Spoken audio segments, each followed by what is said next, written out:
Good morning. Good morning. Good morning. ఈ రోజు నుంచి నీ బుక్ అక్కర్లేదు, నేను ఒకటి కొనుక్కొచ్చాను. వెళ్ళి కూర్చో.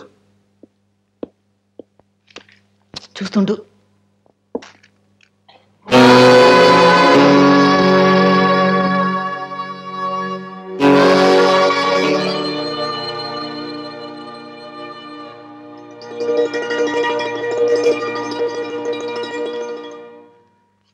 ఓర్పు, ఓర్పు, సహనం అనేవి జీవితంలో ప్రతి మనిషికి ఉండాల్సిన లక్షణాలు.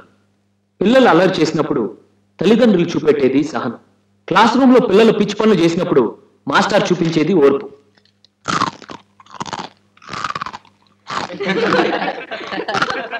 అంతేకాదు, అడ్డమైన గడ్డి తినే మడ్డి వెతవ తుక్కారాం లాంటి వాడిని ఇన్నేళ్లు చదివించిన వాళ్ళ తల్లిదండ్రులది మహా ఓర్పు. రోజా రే, నువ్వు కూర్చో. రోజా, నువ్వురా.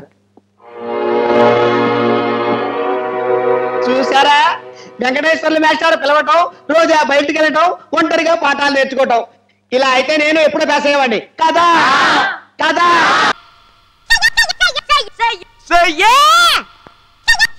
ఇక్కడి నుంచి రంగు వేయటం మొదలుపెట్టి ఇవన్నీ తుడిపేసుకుంటూ ఇలా వచ్చి నా రూమ్ లో ఫినిష్ చేయాలి.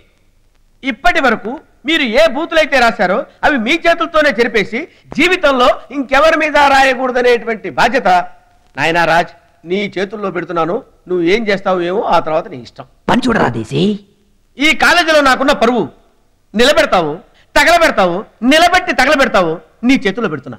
ఈ దేశ భవిష్యత్తు కోసం ప్రతి యువకుడు, ప్రతి యువతి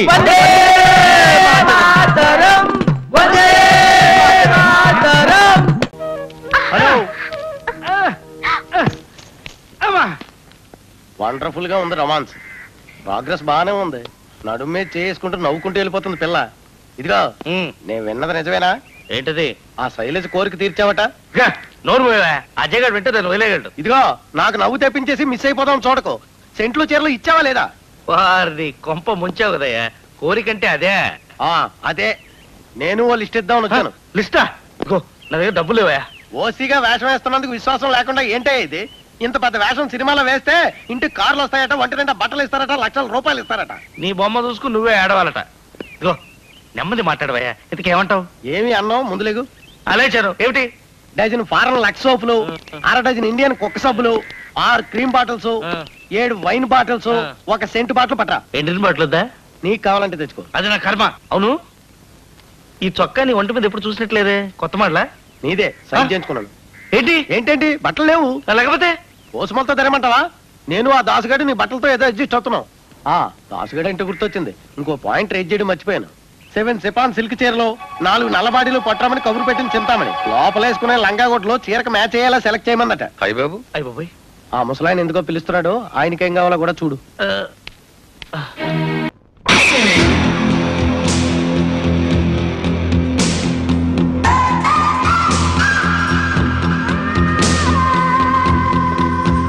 అంటే నువ్వా అని అంత ఆశ్చర్యంగా అడుగుతావేంటి బావా?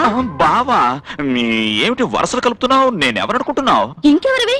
కొన్ని కోట్ల రూపాయలకి వారసుడివి, ఈ ఎస్టేట్ కి యజమానివి, మేజర్ చిన్నరాజావి. మేజర్ చిన్నరాజా? ఆయన ఎవరు? నువ్వు బాగా పొరపాటు పడ్డావు. నేనెవరో తెలుసా? నేను mister Srimannarayana, clerk, Lakshmi branch, bank main branch. జీతం 3000 రూపీస్. అనుకున్నా, నేను అప్పుడే అనుకున్నా.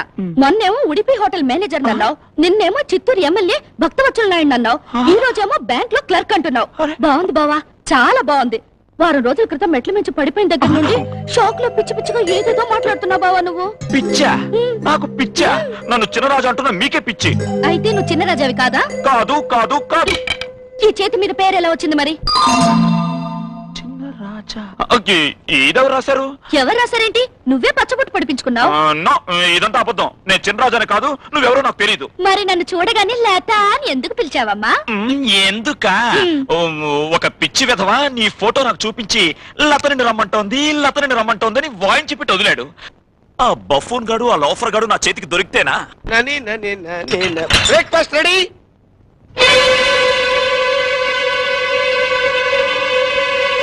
మీడే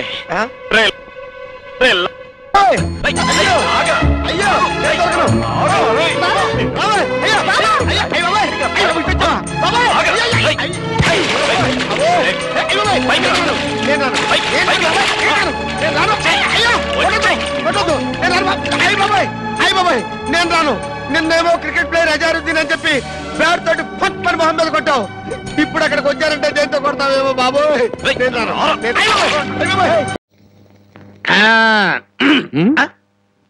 నువ్వు కాళ్ళు కడుక్కోవా? నేను కడుక్కోకూడదు అన్న. నువ్వు కాళ్ళు కడుక్కోపోతే దరిద్రం, నేను కాళ్ళు కడుక్కుంటే దరిద్రం. అదొక కథలే. బామ్మ వాడి కంచం పెట్టి 2 ముద్రయండి. అది తెచ్చేదైతే పెద్ద కంచం తీసుకురమ్మా, శుభ్రం కలుపుకొని తింటానికి బాగుంటది. అయితే కంచం ఎందుకు, పెద్ద మంచం వేసి దాని మీద గోనిపట్టె వేసి వడ్డించండి. పంది పిల్ల దొర్లుతూ తింటాడు. చేపల వేపుడు ఎక్కడ? ఇదిగో. ఏమిటిది? చేప. ఇది చేప. చేపల వేపుడంటే చేపను తీసుకొచ్చి పెద్ద పెద్ద ముక్కలు కోసి దాంట్లో ఉప్పు కారం బాగా పట్టించి సలసలసలకాగే నూనెలో కరకరకలాడేటట్టు వేయించేదానివి. ఈరోజు అసహ్యంగా చేశావు. దీని వేపుడు కూర అనరు, ఏడుపు కూర అంటారు. ఈ పూట నేను వంట చేయలేదురా. పాపం ఏమీ పని లేకుండా ఊరికినే ఇంట్లో కూర్చుంటే తోచక ఆ పెళ్ళే చేసింది. ఓహో, నలమహారాజు కథలు చెప్పడం తెలుసు, చేపల వేపుడు ఎలా చేయాలో తెలియదా? ఎంతలో ఉండాలో అంతలో ఉండు. మళ్ళీ వంట గింట అన్నావో కాళ్ళు చేతులు ఇరిచేస్తాను నీ. ఎందుకురా ఆ పిల్లనట్టా భయపెడతావు? ఒక్కసారి ఈ చేపల వేపుడు కూడా రుచి చూడొచ్చుగా.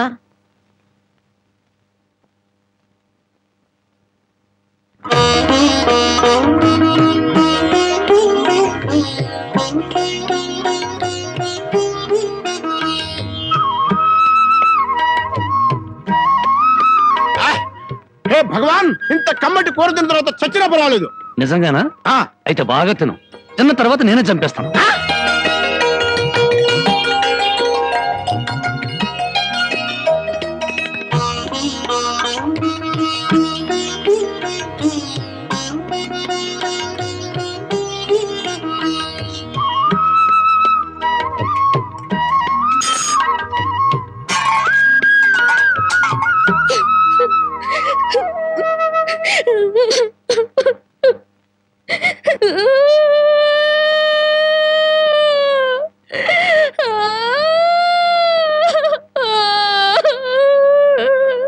వంటిన కూరంతా మీరే తినేశారు. తినక ముందు నన్ను ఎందుకు తిట్టాలి? ఆ తర్వాత మాకు కూడా మిగలకుండా కూరంతా ఎందుకు తినాలి?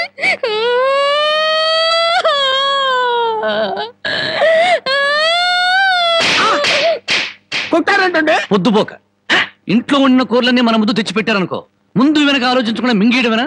మొత్తం మనం తింటే చివరికి ఆడవాళ్ళేం తినాలి? ఆడు సరే, నీ బుద్ధి ఏమైంది? ఒరే, ఏదేమైనా సరే దాన్ని చేసుకునేవాడు చాలా అదృష్టవంతుడు. కరెక్ట్ అండి. ఏది కరెక్ట్? మీరు దేనికి కొట్టకుండా ఉంటారు, అది కరెక్ట్ అండి.